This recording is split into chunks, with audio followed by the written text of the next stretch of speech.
Hi everyone, welcome to the first video for Unit 2. This unit we're going to be talking a lot about responsibility and civil disobedience. And so part of the way that we're going to do that is we're going to continue sort of along the trajectory of the narrative that we've been telling about Socrates through a number of Plato's dialogues. But this week we're going to read both of the dialogues that we're doing in conversation with another piece, right? The Dogen and the Plato, I think, talk to each other in some pretty interesting and important ways, right? But here we're going to get a direct sort of clash in the theses between Plato or Socrates and Martin Luther King Jr.'s letter from a Birmingham jail. And so this is really interesting because this is really going to force us to, in some ways, make a decision, right? In a lot of ways, because this philosophical debate bears so palpably on such a concrete issue in our everyday life, right? About the justness of violations of law, right?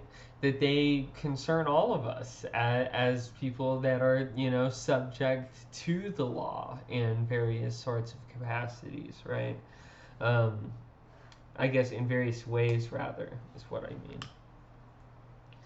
So in any case, this debate is one that is very old. I mean, as you can see, the Crido is 2,500-ish years old, right?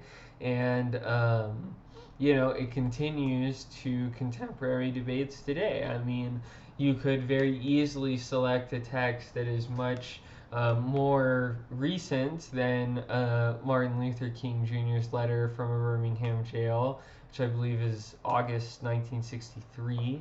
Right? We are, the United States has its own explosion in civil disobedience, right, in recent years. So this continues to be a problem that I think faces everyone, right? Not just sort of like as academics or something like that, but as genuine, responsible sort of agents who have to make decisions about the things that come to bear down on our lives, right? And, interestingly too, it's not just kind of like an accident, right, that Martin Luther King Jr. comes to formulate the position that he does. He actually had a doctorate in philosophy. We have some of his stuff about various historical philosophers, right? We have syllabi that he had for sort of like political philosophy classes that he would teach, right? And so Martin Luther King Jr. was himself very aware of the philosophical literature, right? Both all of this Plato stuff, right? But also more contemporary stuff, right? And so even though there might be a tendency on our part to think about like, oh, there's philosophy over in this one section and then there's political activism or something like that somewhere else, at least in the case of Martin Luther King Jr., things are much more complex, right? He appeals to the figures of Socrates and Jesus Christ to make the appeals in his arguments, right? And so that provides very interesting sort of sharp contrast because he sort of alleges that Socrates makes a mistake in the Crido dialogue, right? And so these are very, very interesting texts for that reason, to be able to read side by side, and I hope that you can get a lot out of our conversation together that we're going to have about it.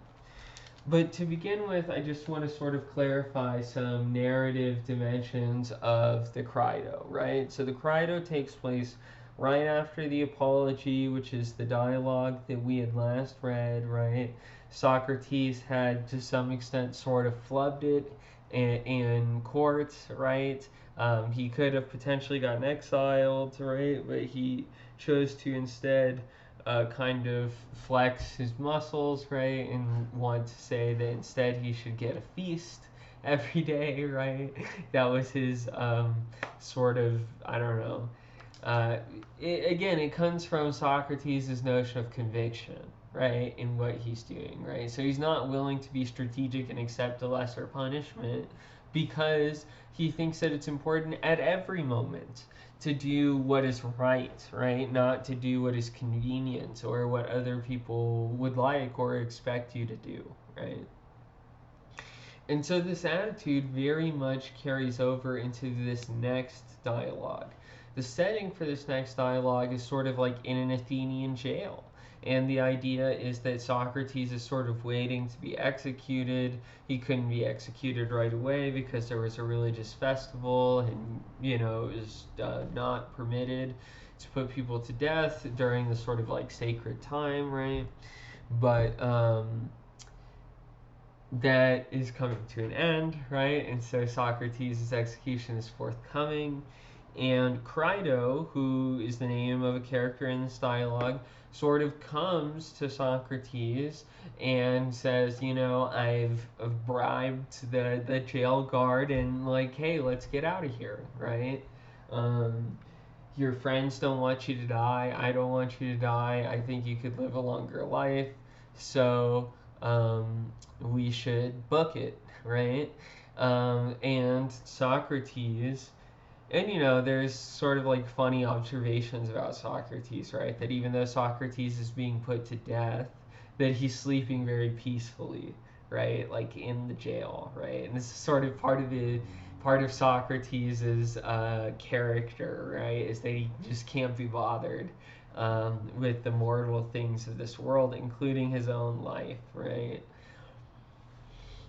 And so this sort of lack of interest in his own mortality carries over into his conversation to Crido in ways that I think today we often find very interesting. Is that he tells Crido, no, right? No, I'm not going to go with you. I'm not going to skip out on my trial. And I will not sort of be convinced that it's the right thing to break the law, right? And this is very interesting, right? Because in the Apology, we just saw him, sort of rallying against the sophists like Miletus, who sort of used the law, right, as a way of punishing Socrates, of dealing with their own personal grievances and so on, right? And so Socrates was just sort of raving about the unjustness of his own indictment, right? And to some extent, like pretty successfully, right? He almost gets off for it. But now we see him apparently do a complete about face and say, no, I must follow the law, and I must do so sort of like because I believe that people should follow through on agreements that they make, and I think that people shouldn't bring harm into the world, and by breaking my agreement I would bring harm into the world, right? It's easy to, I think, respond to Socrates' sort of lack of interest in his own life with sort of like anger or disbelief or something like that. That like he doesn't like really realize the harms that are coming to him or something like that, right? And we're going to see this discussed a lot more explicitly in the Phaedo, where which is the next dialogue that we're going to be reading, where Socrates gets to explain in a lot of depth why he is not afraid of death, right? Why he does not see his own impending execution as anything to be afraid of or to mourn about, to be upset over, right? Anything like that, right?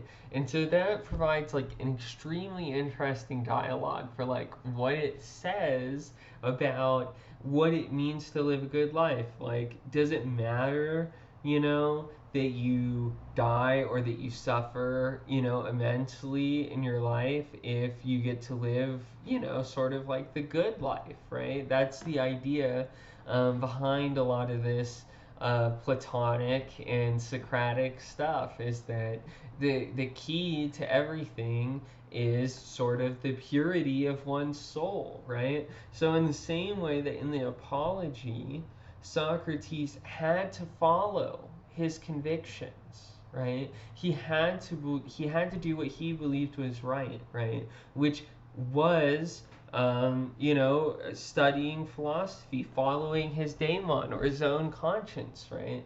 And his argument in the courtroom is not, hey, I violated the laws, but it's okay because I should be able to do that or something like that. No, his argument in the Apology is that he's not guilty of sophism or impiety or corrupting the youth, right? And so Socrates ultimately in the Apology is not arguing that the laws are unjust. And even though he seems to recognize that in his own particular case that the laws were used unjustly, that he does not think that that in turn justifies the violation of the law that would be involved with sort of fleeing from his prison cell and joining Crido off in exile somewhere else. And so the way that Crido sort of originally tries to convince Socrates is he tries to sort of browbeat Socrates and shame him. And so I've written here Crido's initial strategy, shame, right? He tries to say, like, look, Socrates, if you are put to death, then you're failing all of your sons who are still alive, you're failing all of your students, you're failing all these people, you're going to bring great shame to everyone around you. Ultimately, it's going to bring great shame upon Athens because people will in time realize that it's a mistake, right? He tries to use all of these kinds of arguments like this, right, to make Socrates sort of feel like his decision is somehow selfish or taking away from other people or goes against the opinions of those who are in the majority, right? And Socrates' response to Crido is ultimately like his response to Meletus, right? In the sophist that he was talking to in the dialogue we last read, the Apology, right? He's like, look, if we're going to talk as philosophers, then we're not really talking about, what random people think, right? We're not concerned with the content of what people happen to think. We're concerned with whether they are justified, right? Whether they're good reasons, not whether I would be shamed for something, but whether it is genuinely shameful, right? Would it be right to shame me for that sort of behavior, right? And so we need to move from describing sort of like how other people would react to instead talking about what we think and how we should react and how we should act, right? And in this way, sort of Socrates is calling for you to take personal responsibility, right? To only act on those things that you would genuinely defend yourself, not something that you act some way because of the opinions of other people or the external circumstances or the consequences of those actions, right? This is what Socrates sort of defends as the genuine philosophical disposition. Excuse me.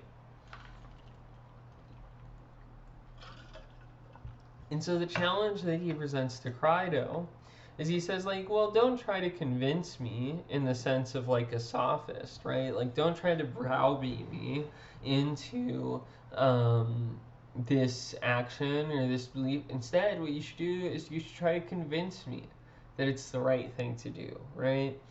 And really, I think that the center of this dialogue really happens in our readings, the little numbers on the side, 49, D and E. A lot of the crucial part of the dialogue happens there, and I've written, I think, a crucial part of it on the board here. I'll read it all out. Let this be the basis of our deliberation, that neither to do wrong nor return wrong is ever correct, nor is doing harm in return for harm done. So what Socrates is saying here is like we sort of have this,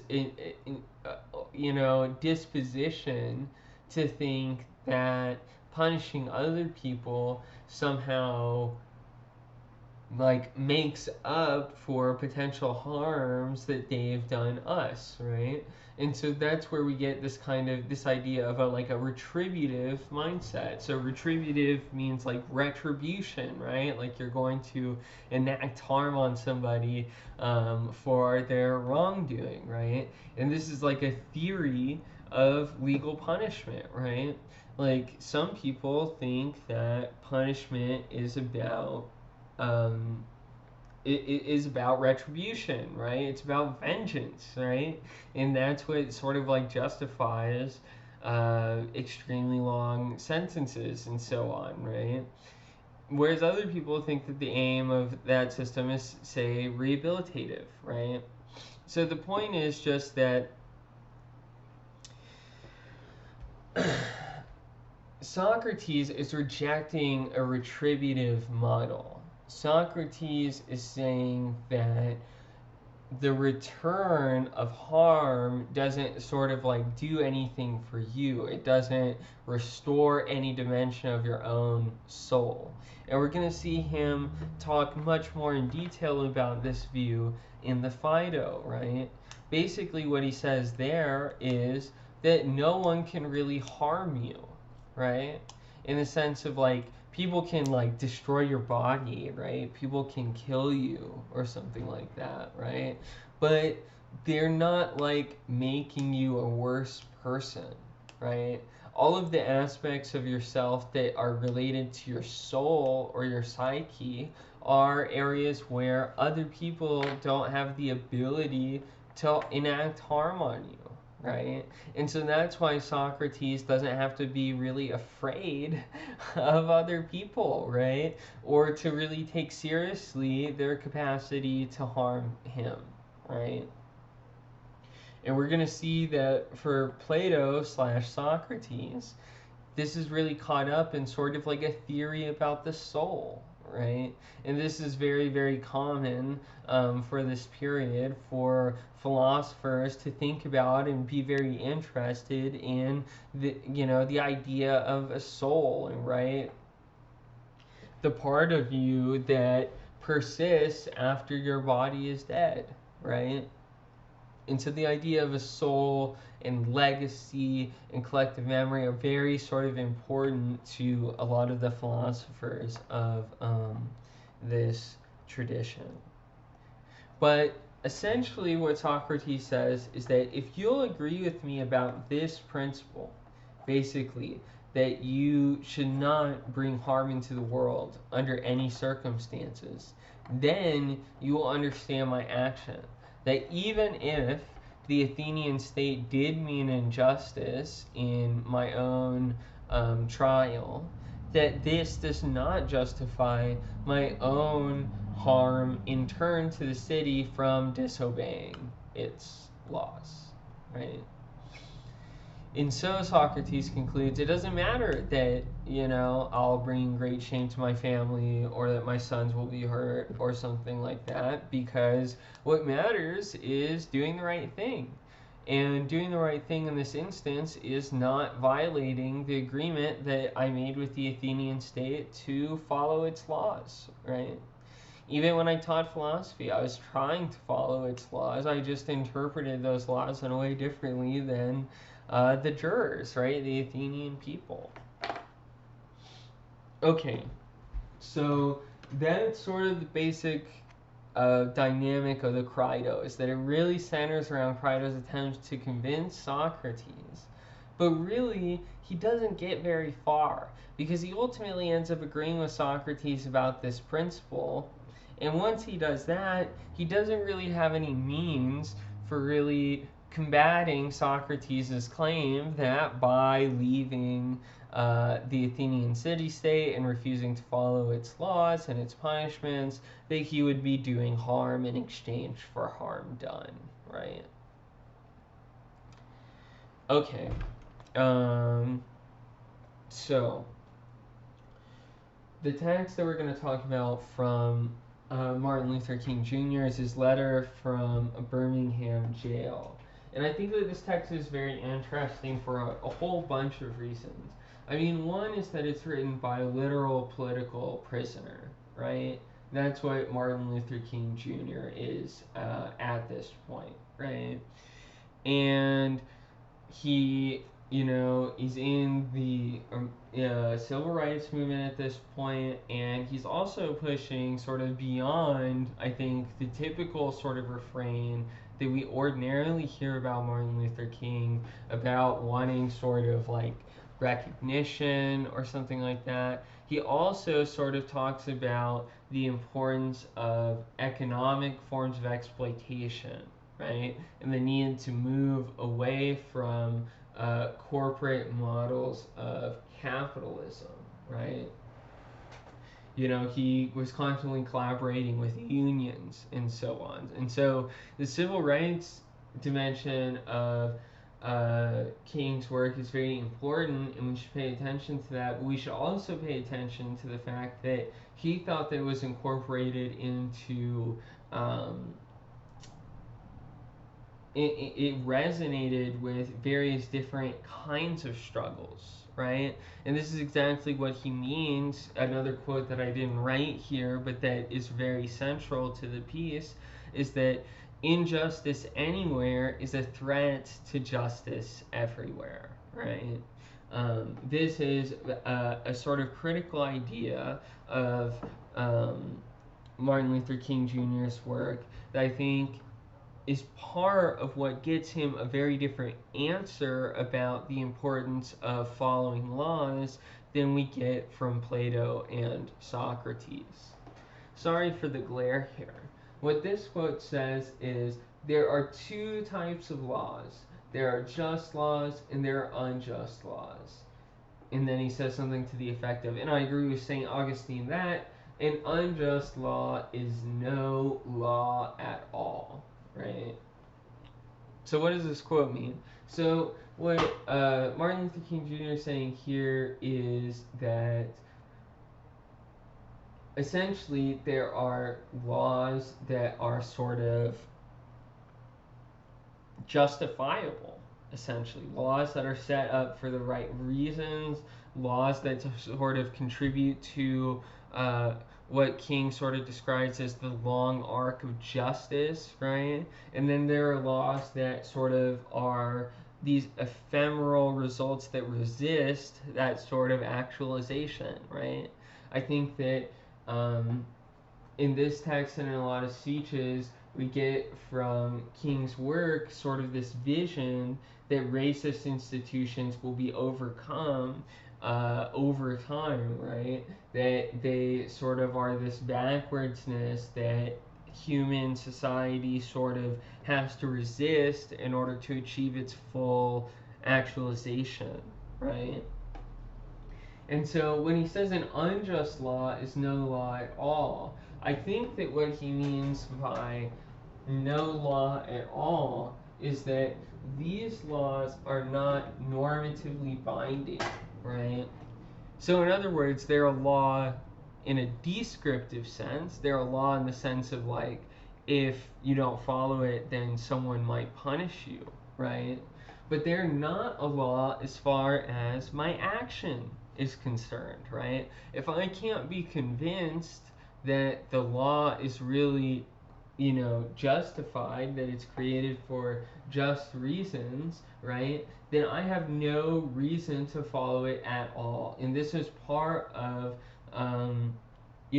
King's resistance to various sort of critics, right? Critics would say something like, hey, you claim to be law-abiding and you're pushing for, various towns and districts, etc., to follow these desegregation laws, but you're also breaking the laws for your own sit-ins, right? And King's response is really brilliant. He says, well, I am telling people to follow just laws, and I am encouraging them to disobey unjust laws. So that's the reason why there's no inconsistency here, right? And importantly, I think that part of King's theory in saying that injustice anywhere is a threat to justice everywhere is to say that conditions of injustice sort of perpetuate further conditions of injustice, right? When you have someone who, can be the oppressor, right, then they can continue to consolidate their own power by intensifying that kind of oppression, encouraging other, forging networks with other people that are also oppressors, right? And so